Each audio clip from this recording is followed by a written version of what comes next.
হাওর master plan. এই কাজটা শুরু হয়েছিল 2023 সালে এবং সাম্প্রতিক সময়ে এই মাস্টার প্ল্যানের খসড়াটা সরকারের পক্ষ থেকে চূড়ান্ত করেছে। বাংলাদেশের সব এলাকার মতো এখানেও সমস্যার কোনো অন্ত নাই। আর দুঃখের বিষয় হচ্ছে যে সমস্যাগুলোর সমাধানে কোনো উদ্যোগ নেওয়া হয় নাই আমি তা বলবো না। একটা উদ্যোগ নিলে ওটার মধ্যে ভুল ভ্রান্তি থাকে, পরের বছর সেটাকে আবার সংশোধন করা, এই সংশোধনের কাজটা আসলে হাওরকে নিয়ে আর কখনো হয়নি। আপনারা যারা এই রুমে আছেন তারা হাওরের চিকিৎসা ব্যবস্থা, হাওরের শিক্ষা একটু বহু বছর যাবৎ শুনে আসতেছেন, কিন্তু এটারও আমরা কোনো সমাধান দেখি না। আসলে আমাদের অভ্যাসই হয়ে গেছে সমস্যার চতুর্পাশে ঘোরা, সমস্যার সমাধানে কাজটা না করা। একটা জিনিস আমাদের কাছে স্পষ্ট, একটা হচ্ছে যে হাওরে যখন বাঁধগুলো নির্মাণ করা হয় ওই বাঁধ নির্মাণে কিন্তু আসলে দরিদ্র জনগোষ্ঠীর অংশগ্রহণটা মেজরিটি থাকে না। তার কারণ হিসেবে আমি জিজ্ঞেস করব যে কারণটা কি। কারণটা বলা হলো যে অনেক সময় হাওরের বাঁধটা নিতে হয় এমন কারো জমির উপর দিয়ে যে তাকে আপনি ওই কাজে অন্তর্ভুক্ত না করেন সেই জমিটা দিতে রাজি হয় না।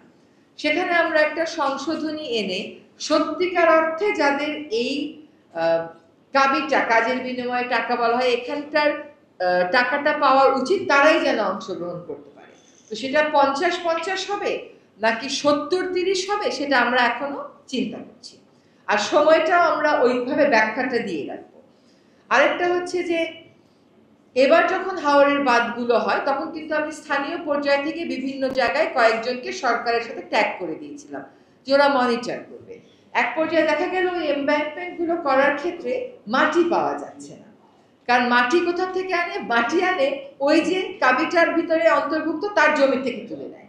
তো কৃষি জমি থেকে মাটি তুলে নিয়ে যদি আমি হাওরের বাঁধ করি তাহলে আমার লাভটা কি হলো? আমার তো কৃষির জন্যই এই বাঁধটা করা, সেটাও আটকানো হলো। পার্শ্ববর্তী নদীর থেকে বা জলাশয় থেকে নিয়ে আসার কথা হচ্ছে, এটাও আমাদেরকে ওই নীতিমালায় গাইডলাইনে রিফ্লেক্ট করতে হবে। আরেকটা হচ্ছে মাটি যে বাঁধে যেই পরিমাণ মাটি দেওয়ার কথা থাকে সেই পরিমাণ মাটি আসলে দেয়া হয় না।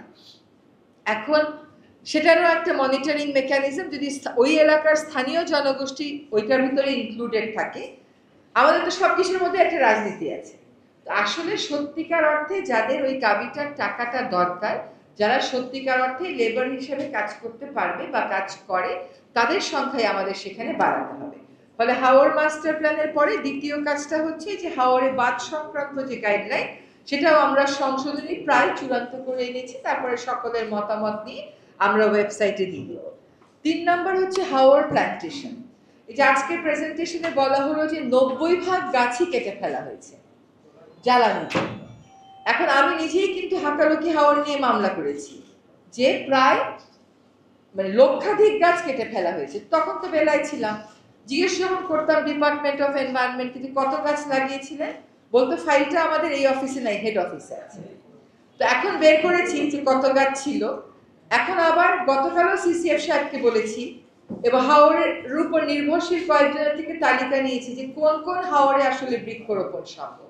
কিন্তু আপনার পরিসংখ্যান দেখে তো ভয় পেয়ে গেলাম, কারণ যদি আমি গাছ লাগিয়ে দিই তারপর 90% মানুষ জ্বালানির জন্য কেটে নেয়, এটা তো কোনো কাজের কথা হলো না। কাজে সেখানে আমাদেরকে একটা মনিটরিং প্ল্যানে আসতে হবে এবং কোন কোন হাওরে গাছ লাগানো উচিত সেটারও কিন্তু আমরা একটা তালিকা মোটামুটি প্রাথমিকভাবে চূড়ান্ত করেছি।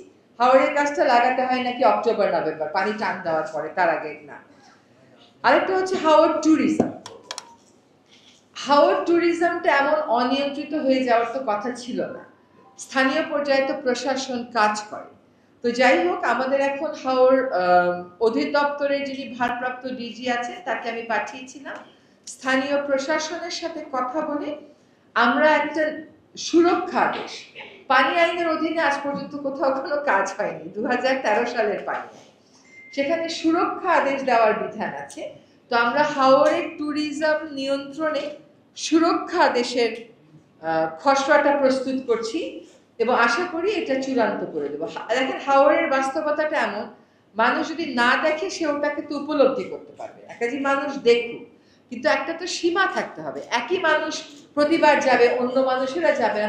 হাওরের ট্যুরিজমের ক্যাপাসিটি কত, কয়টা হাউস বোট আপনি এলাও করতে পারেন, হাউস বোট কোথায় যাবে কোথায় যাবে না।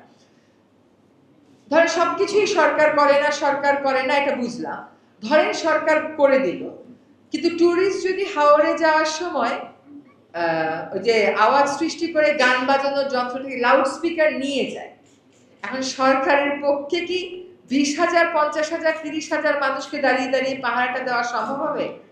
ফলে এবার যে সুরক্ষা আদেশটা আমরা করছি, পানি আইনের অধীনে এই পর্যন্ত কোনো কাজ হয়নি, কোনো মিটিংও হয়নি। 2013 সালের আইন, এটা 2025 সাল, কোনো মিটিংও আমরা এখনো করা হয়নি, সেটাও করার উদ্যোগ নিচ্ছি। সুরক্ষা আদেশ আমরা একটা ড্রাফট করছি, যেখানে আসলে আমরা এই কথাগুলো বলে দেব যে ট্যুরিস্ট কি করতে পারবে এবং কি করতে পারবে না, বলে তো দিলাম, তারপরে কি হবে। ওনাকে আমরা কৃতজ্ঞতা জানাই যে আমাদের এই উদ্যোগে উনি এসে আমাদের এই উদ্যোগকে সম্মানিত করেছেন আমাদেরকে এবং আমাদের উদ্যোগকে সফল করেছেন। উপস্থিত আছেন বাংলাদেশ হাওর উন্নয়ন এবং হাওর ও জলভূমি উন্নয়নের দায়িত্বপ্রাপ্ত মহাপরিচালক জনাব মোহাম্মদ হাবিবুর রহমান, ওনাকে আন্তরিকভাবে আমরা শুভেচ্ছা জানাচ্ছি এবং অভিনন্দন জানাচ্ছি। উনি থেকে আমাদের আলোচনা এবং আমাদের পরামর্শগুলো উনি শুনছেন। আশা করি এগুলো পরবর্তীতে তাদের যে কর্ম পরিকল্পনা সেগুলোতে সন্নিবেশিত হবে। আমাদের হাওর এলাকার গর্ব, আমাদের অত্যন্ত ভালোবাসার মুস্তাক ভাই চমৎকারভাবে আমাদের সম্পর্ক সম্ভাবনার বিষয়ে আলোচনা করেছেন। আমরা তার আলোচনা যদি রিজন আব্বা থাকা খালি শুনতে পারতাম আমরা আরো ভালো লাগতো এবং সমৃদ্ধ হতো, রিজন আব্বাও উপকৃত হতেন।